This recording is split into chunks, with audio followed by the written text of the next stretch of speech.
Hello guys and welcome to today's project of the week. I already told you in our community about LTO Network last week, and today is the time to take a deeper dive into it and basically explain you my reasoning why I think it's a good project and why it gained a hype during the last month. And yeah, we're going to do this. So first of all, we should ask ourselves, what exactly is LTO Network?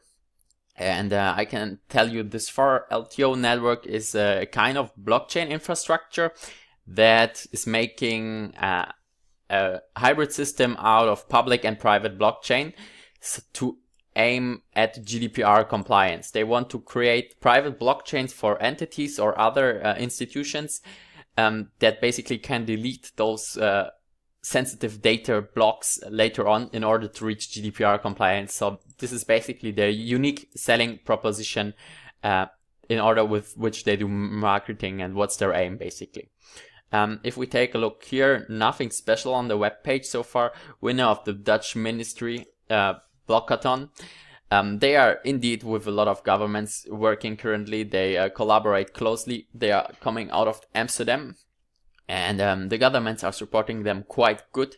They have a green cash flow. I think they have several clients, which they list here already, with which they are doing already existing business. So it's not a project that is an idea. Basically, they are already much further and have a secure cash flow and are in green numbers, basically, with those clients listed here beneath. I think they started 2014. If we take a look just quickly at the CEO, they've started as another company in 2014 and then developed basically with their existing business and pivoted into LTO Network. Yeah, exactly. They started with Firm24, then they did a daughter company, I think, which is called Legal Things, and then they pivoted into LTO Network. So it's an existing business that has existing cash flow and that is now turning to blockchain. So far so good. When we're already talking about the team, let's go a little bit further. The team in itself is, I wouldn't say that they are outstanding, but they are surely good. We have some people from PwC and Deloitte here. Cloud9, which was acquired from Amazon, PwC. No big company named here. Ivan is a good guy for marketing. He really created some hype around it throughout the last year. And then we have decent advisors like Mike Igorov, Sander Klein, Pedro Urijo. Okay, these two I don't know, maybe she neither, but New Cypher, Mike Igorov is for sure something that is seen in the space. It's a good team, not outstanding, but definitely good, and they proved that they can deliver so far because they basically are already in business since 2013. Maybe they did some pivots now and are trying to raise some funds to do their blockchain project, but they also have already a working product. It's not like that they are basically having an only idea and are wanting to have a fundraise. Last but not least, I forgot to go in. They have also strong partnerships. They have Waves as partner, New Cypher, POA Network, and CPC Chain, which are all kind of good projects seen in the space. If we check, for example, what hype there is currently about the project, you have to always ask yourself, how can you measure that? First of all, let's check out their Telegram. Telegram channel has, I think, approximately 20,000 members at the moment. Yeah, exactly. It was 15,000 when I joined 1 month ago. The activity is good. These are not fake followers. There's really some decent hype going on around this project currently. And if we check as another metric, for example, here, the hype, this is an overview of all ICO influencers and their spreadsheet ratings. And if we go and search for LTO, we will find, for example, ICO drops rated LTO Network medium. Midgard Research has it on the radar. Mono ICO rated it as an all-in, which is maybe a bit exaggerated, but nice. And DB Crypto rated it with an A, which is kind of solid. And Wolf Crypto rated it with a 79, which is more or less. So we have, I think, 5 mentionings right now. I'm probably sure that there are more to come. I'm actually sure of one more because I'm working close with them. Crypto Caliber is also to release one, and I think 2 more are going to pop up probably also. So there is more in the pipeline. They are trying to get as much as hype before their public sale in December. I think they want to do it mid of December, and they are trying to make an innovative fundraising model, not like the normal ICO that you basically know. They have a fundraising model that is basically similar, or they are discussing it right now, as far as I know, to this here, Fusion. Fusion was one of the projects that did a fundraise, and they did it completely differently. They basically said, okay, we are raising throughout 14 days, and throughout these 14 days, everybody can contribute. And there is a hard cap, which is 40,000, for example, but we can get investments over this hard cap, over the 40,000.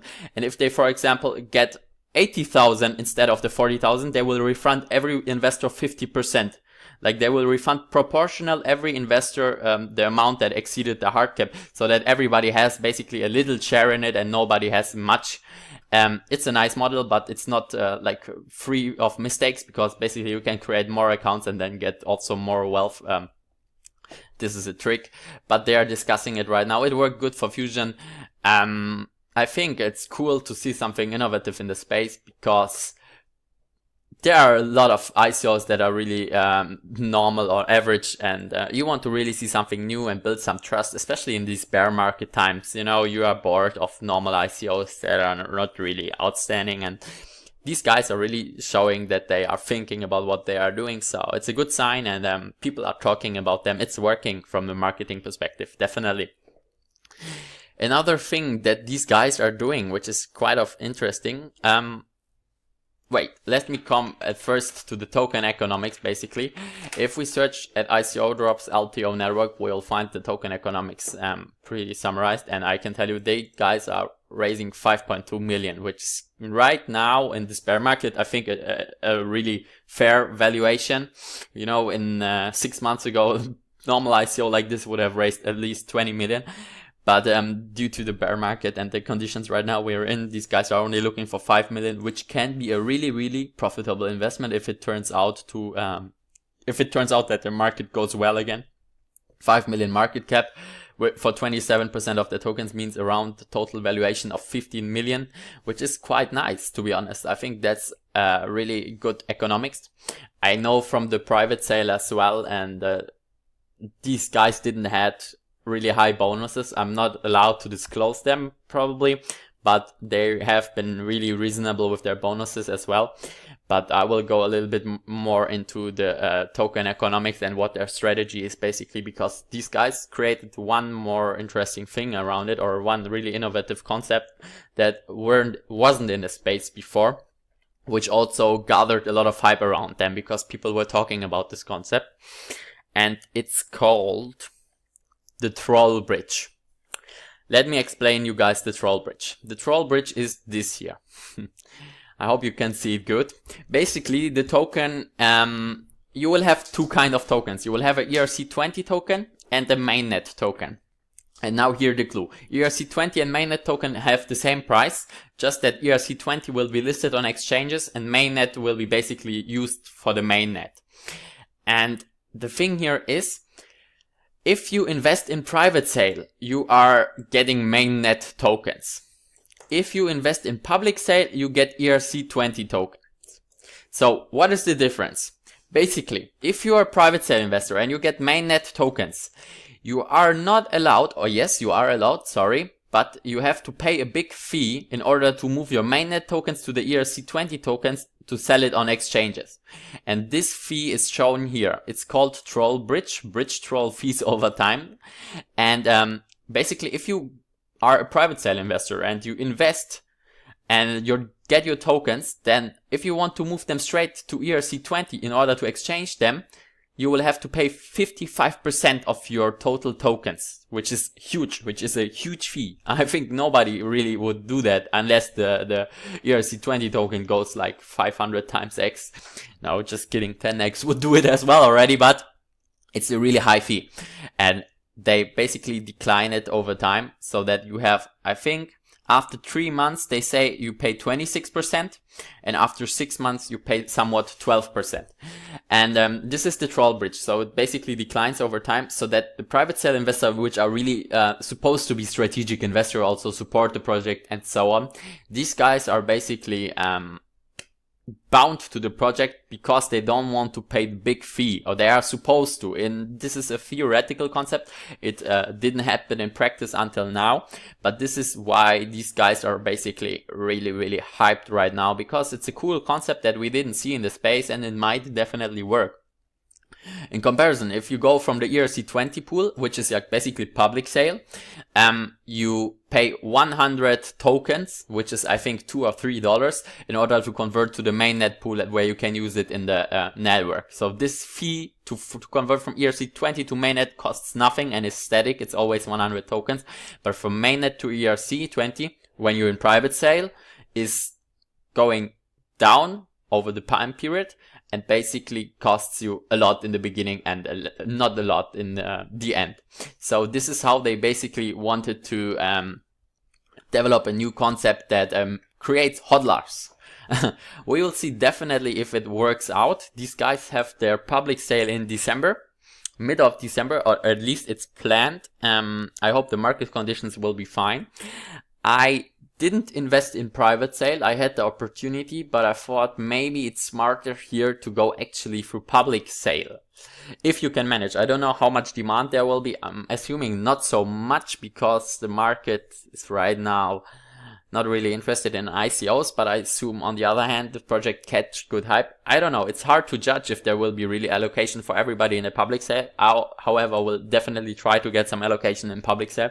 I think if I get the opportunity, I will put a little gamble into the project.